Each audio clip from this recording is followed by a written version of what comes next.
STET 2023 में appearing में मौका मिले, जिस तरह सीटेट में मिलता है उसी तरह एसटीईटी 2023 में अपीयरिंग में मौका मिले, यही मांग अभ्यर्थियों की है। कि जो जैसे सीटेट में मौका दिया जाता है अपीयरिंग को और बीपीएससी में भी दिया गया, तो इसमें ये स्टेट में क्यों नहीं दिया जा रहा है? अगर सरकार हम लोग की नहीं सुनती तो फिर से हम लोग जो है रोड पर आएंगे।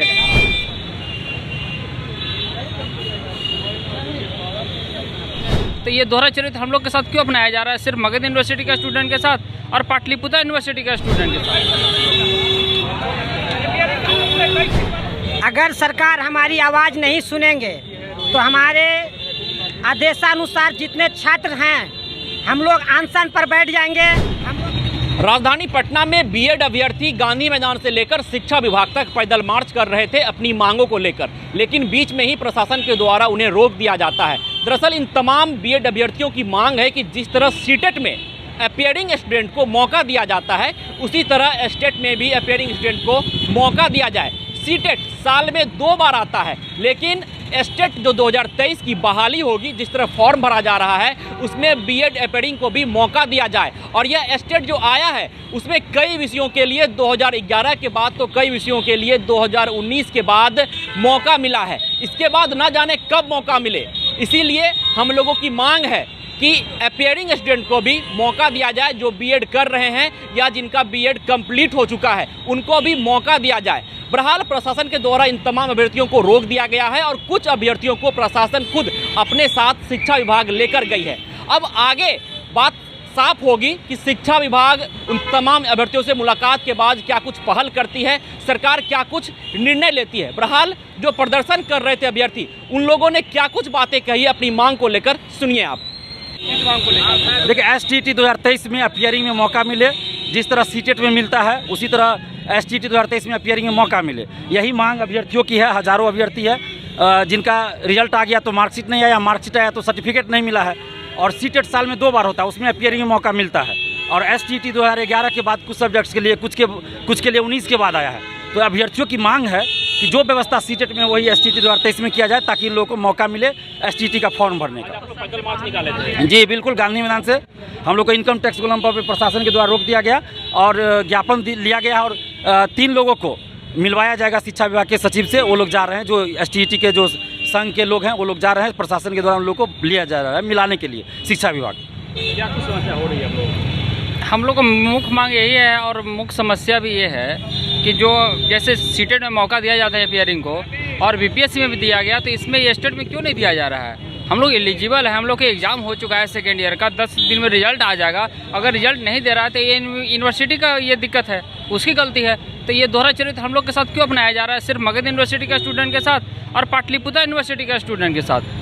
यह यूनिवर्सिटी का सेशन लेट है, हम लोग का इसमें कोई दिक्कत नहीं, लेकिन हम आगे क्या कदम उठाइएगा? सर हम लोग सर बात करेंगे, सर प्रशासन के साथ सहयोग करके हम लोग शिक्षा डिपार्टमेंट के अपनी बात रखेंगे। अगर वो नहीं मानेंगे तो हम लोग सर सड़क पे उतरेंगे, हमारे पास और कोई चॉइस नहीं है। इसलिए सरकार से हम रिक्वेस्ट कर रहे हैं, क्योंकि हम लोग को पीआरटी से भी बाहर कर दिया गया। बीपीएससी ने बीएड वाले को 1 to 5 के पीआरटी से बाहर कर दिया। अगर हम लोग स्टेट में भी नहीं बैठ पाएंगे, अगली वैकेंसी दिसंबर में आने वाली है, अगर हम उसमें भी बैठ नहीं पाएंगे तो हमारे पास क्या ऑप्शन रहेगा?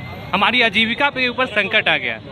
बिल्कुल हम लोग उस पे ऊपर भी अगर उतरना होगा तो उतरेंगे, हमारे पास कोई चॉइस नहीं है। सर कोई भी सर बहाली निकलती है उसका 1 मंथ कम से कम फॉर्म भरने का मौका दिया जाता है और इतना कम समय में दिया गया है कि नहीं किसी का मार्कशीट भी नहीं मिला, किसी का रिजल्ट नहीं मिला है। सबसे दिक्कत तो घपलबाजी सरकार ही कर रही है कि कम से कम 1 महीना मौका भी देना चाहिए था। सरकार बहुत कम समय दे करके हम लोग को बलगड़ा रही है। क्या कदम उठाइएगा? आगे कदम उठाएंगे, विज्ञापन जैसा आएगा वैसा होगा, शांतिपूर्वक हम लोग और इससे बाहर आंदोलन करेंगे। अगर सरकार हमारी आवाज़ नहीं सुनेंगे तो हमारे आदेशानुसार जितने छात्र हैं हम लोग अनशन पर बैठ जाएंगे। हम लोग बेरोजगार तपे कुचले घर परिवार से बिलोंग कर रहे हैं। हम लोग नवादा से चल के पटना की राजधानी में अपनी पसीना सींच के लड़ाई के लिए आए थे कि सरकार मुझे रोजगार दे दे। रोजगार के लिए हम लोग स्टेट लेवल वाला में जो आया है, कुछ लोग विद्यार्थी को भरने का मौका मिला, कुछ को नहीं मिला गया। इसी के लेकर हम लोग तमाम छात्र, अभिभावक एवं शिक्षक जो भी हैं सब साथ एकजुट होकर सरकार तक आवाज़ पहुंचाने के लिए कोशिश कर रहे थे, लेकिन प्रशासनिक तौर के आदेश जो जारी हुआ हम उसके साथ रोक गए हैं और हमारी आवाज़ प्रशासन के द्वारा वहां पहुंचाया जा रहा है। आगे क्या कदम उठाइएगा? अगर सरकार हम लोग की नहीं सुनती तो फिर से हम लोग जो है रोड पर आएंगे। अगर सरकार हम लोग की नहीं सुनती है तो फिर से हम लोग रोड पर आएंगे, इससे बड़ा आंदोलन होगा। और अभी हम लोग को प्रशासन जो है कभी जा रहे हैं, यहाँ से 3-4 बच्चे जा रहे हैं वहाँ पे स्टूडेंट, वहाँ पे शिक्षा विभाग में। उसके बाद वहाँ से नहीं सोल्यूशन होती है तो हम लोग फिर पुनः हम लोग मतलब शिक्षा विभाग में सभी स्टूडेंट यहाँ पे जाएंगे हम लोग, क्योंकि एक ही सेशन का सभी स्टूडेंट है। कुछ यूनिवर्सिटी का लड़का का फॉर्म भरा चुका है, कुछ का हम लोग का बच चुका है। अगर हम लोग तो बिहार में रह रहे हैं ना, हम लोग बिहार से बाहर नहीं ना हैं। क्या चीज अंकित जी के पाठक नहीं देखिए, शिक्षा मंत्री या के पाठक दोनों हम लोग को सोल्यूशन कुछ करें। और एक ही यूनिवर्सिटी का, जैसे कुछ यूनिवर्सिटी का भरा चुका है, एक ही सेशन दोनों का है, 21-23 दोनों का एक ही सेशन है। हम लोग बिहार में ही हैं, हम लोग बिहार से बाहर नहीं है ना, तो हम लोग को भी मौका देना चाहिए। पेयरिंग वालों एनसीटी का गाइडलाइन, यही अतुल प्रसाद जो बोलते हैं, हर बार बोलते हैं कि एनसीटी का गाइडलाइन का पालन किया जाएगा, तो इसमें क्यों नहीं एनसीटी का गाइडलाइन का पालन किया जाता है? हाल फिलहाल में दिए हैं, अपने डाले हैं, अपना नोटिस डाले हैं कि एनसीटी का गाइडलाइन का पालन किया जाए। हम लोग 1 to 5 में भी हम लोग को हटा दिया गया है एनसीटी के अनुसार, तो हम लोग क्या करेंगे बोलिए? हम लोग का आंदोलन ही बचा है ना, हम लोग लास्ट ऑप्शन नहीं बचा हम लोग का।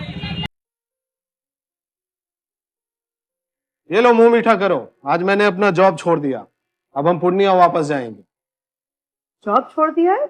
मतलब ये घर कैसे चलेगा? हम करेंगे क्या? और माँ बाबूजी क्या बोलेंगे? इसलिए मैं एक और मिठाई का डब्बा लाया, अपने बिजनेस के लिए लोन अप्रूव हो गया। अरे लोन अप्रूव हो गया वो तो ठीक है, लेकिन पूर्णिया में हम रहेंगे कहाँ? अपना घर भी तो नहीं है वहाँ। इसलिए तो एक और मिठाई का डब्बा अलग से लाया हूं। हमने पूर्णिया में घर ले लिया है, पूर्णिया के ई होम्स पैनोरमा में। पूर्णिया में पैनोरमा ग्रुप लेकर आए हैं ई होम्स पैनोरमा, बड़ा घर, आलीशान जिंदगी और अत्याधुनिक सुविधाओं के संग। अरे अब क्यों मुंह मीठा करवा रही हो? क्योंकि हम घर वापसी जो कर रहे हैं। घर वापसी की खुशी पूर्णिया में ई होम्स पैनोरमा के संग। E homes panorama, luxurious lifestyle redefined.